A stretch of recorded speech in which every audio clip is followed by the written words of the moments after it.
Pada video kali ini, saya akan membahas tentang penghapusan dan perlindungan pekerja anak. Baik, sebelum masuk ke topik inti, saya akan memperkenalkan diri saya terlebih dahulu. Nama saya Muhammad Destu Istisio dengan NIM D1A 020355. Saya dari kelas Hukum Perlindungan Anak dan Wanita D1, Prodi Hukum dari Universitas Mataram. Saat ini saya berumur 20 tahun, hobi saya adalah fotografi.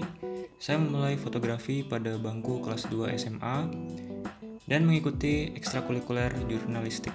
Semua foto yang ada di presentasi ini adalah hasil karya saya. Semoga presentasi ini dapat bermanfaat. Sebelum kita membahas tentang penghapusan dan perlindungan pekerja anak, kita harus mengetahui apa itu pekerja anak. Pekerja anak terdiri dari dua kata, yaitu pekerja dan anak. Kita akan mengartikan pekerja dan anak itu apa. Jadi, anak adalah seseorang yang masih kecil, baik laki-laki maupun perempuan, yang belum terlihat tanda-tanda fisik seorang dewasa, yang berdasarkan perspektif undang-undang bahwa batasan usia anak adalah yang belum mencapai usia 18 tahun. Sedangkan arti pekerja adalah setiap orang yang bekerja dengan menerima upah dan imbalan dalam bentuk lain. Jadi, pekerja anak dapat diartikan sebagai sebuah istilah untuk memperkerjakan anak kecil atau dalam pengertian lain, anak di bawah umur yang sedang bekerja mencari upah. Akan tetapi, terdapat beberapa alasan kenapa anak itu tidak boleh bekerja. Yang pertama adalah alasan fisik. Keadaan fisik anak di bawah umur tidak memungkinkan mereka untuk bekerja, terutama untuk melakukan pekerjaan berat. Yang kedua adalah pola pikir. Pola pikir anak di bawah umur sangat sulit untuk memikirkan atau menyelesaikan pekerjaan yang memiliki permasalahan yang kompleks. Yang ketiga adalah kesehatan. Kesehatan fisik maupun mental anak dapat terganggu akibat tekanan dalam dunia kerja. Sebelum kita membahas lebih dalam lagi, kita akan melihat ke dalam sejarah singkat dari Undang-Undang Penghapusan dan Perlindungan Pekerja Anak. Semua berawal dari sebuah organisasi bernama ILO. ILO adalah International Labour Organization. Ia adalah sebuah wadah yang menampung isu buruh internasional di bawah naungan PBB. ILO didirikan pada tahun 1919 sebagai bagian persetujuan Versailles setelah Perang Dunia Pertama. Organisasi ini menjadi bagian PBB setelah pembubaran LBB dan pembentukan PBB pada akhir Perang Dunia Kedua. Dengan Deklarasi Philadelphia tahun 1944, organisasi ini menetapkan tujuannya. Sekretariat organisasi ini dikenal sebagai Kantor Buruh Internasional dan ketuanya sekarang adalah Guy Ryder. Jadi sekilas tentang ILO. ILO ini bergerak untuk mendorong terciptanya peluang bagi perempuan dan laki-laki untuk memperoleh pekerjaan yang layak dan produktif secara bebas, adil, aman, dan bermartabat. Tujuan utama ILO adalah mempromosikan hak-hak di tempat kerja, mendorong terciptanya peluang kerja yang layak, meningkatkan perlindungan sosial, serta memperkuat dialog untuk mengatasi permasalahan-permasalahan yang terkait dengan dunia kerja. Sekarang pasti timbul pertanyaan, apa kaitannya ILO dengan Indonesia dan apa kaitannya dengan Undang-Undang Penghapusan dan Perlindungan Pekerja Anak?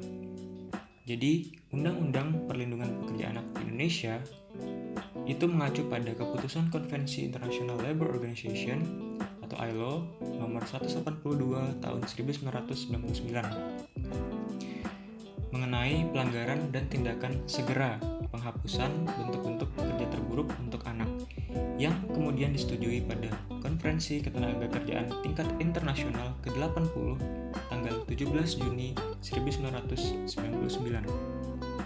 Berdasarkan hasil konvensi ILO tersebut, Indonesia mengesahkan Undang-Undang Nomor 1 Tahun 2000 tentang pengesahan Konvensi ILO Nomor 188 mengenai pelanggaran dan tindakan segera penghapusan bentuk-bentuk pekerjaan terburuk untuk anak. Sekarang kita akan membahas tentang perlindungan pekerja anak. Pada pasal 68 Undang-Undang Nomor 13 Tahun 2003 menyebutkan bahwa pengusaha dilarang memperkerjakan anak, dan dalam ketentuan undang-undang tersebut, anak adalah setiap orang yang berumur di bawah 18 tahun.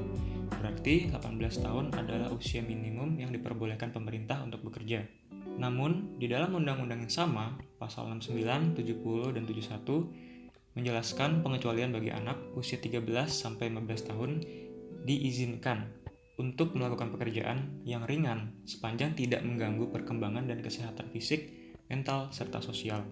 Yang selanjutnya adalah penghapusan kerja anak. Pada Undang-Undang Nomor 1 Tahun 2000 tentang ratifikasi Konvensi ILO Nomor 182 Tahun 1999 mengenai pelarangan dan tindakan segera penghapusan bentuk-bentuk pekerjaan terburuk untuk anak. Undang-undang ini menghimbau adanya pelarangan dan aksi untuk menghapuskan segala bentuk perbudakan atau praktek-praktek sejenis perbudakan, seperti misalnya penjualan dan perdagangan anak-anak, kerja ijon, dan kerja paksa, termasuk pengarahan anak-anak atau secara paksa atau untuk dimanfaatkan dalam konflik bersenjata dengan menerapkan undang-undang dan peraturan. Sekarang timbul pertanyaan, apakah Indonesia sudah terbebas dari pekerja anak? Jawabannya adalah belum. Indonesia masih belum terbebas dari pekerja anak. Tetapi pemerintah saat ini sudah berupaya untuk mewujudkan itu dengan terus mengurangi jumlah pekerja anak di negara ini. Dengan adanya program Keluarga Harapan, Wajib Belajar 12 tahun, program penarikan pekerja anak, dan Kartu Indonesia Pintar, perlahan demi perlahan jumlah pekerja anak di Indonesia berkurang. Dan semoga seterusnya akan berkurang sampai Indonesia benar-benar terbebas dari pekerja anak. Jadi, kesimpulan dari semua ini adalah kerja anak ialah anak yang bekerja untuk mencari upah. Kerja anak sudah dilindungi oleh undang-undang, tetapi saya tidak membenarkan dan tidak mendukung adanya pekerja anak. Karena anak di bawah umur itu belum layak untuk bekerja.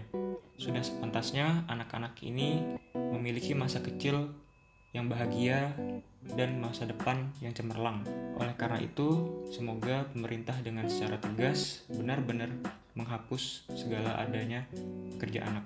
Pesan saya untuk anak-anak yang saat ini sedang bersekolah dan tidak perlu bekerja lagi, bersyukurlah karena di luar sana masih banyak anak-anak yang ingin bersekolah namun tidak bisa bersekolah karena mereka harus bekerja untuk mencari upah dan menghidupi keluarga mereka. Dan untuk anak-anak yang saat ini sedang bekerja, saya benar-benar berharap kalian akan segera berhenti bekerja supaya bisa bersekolah.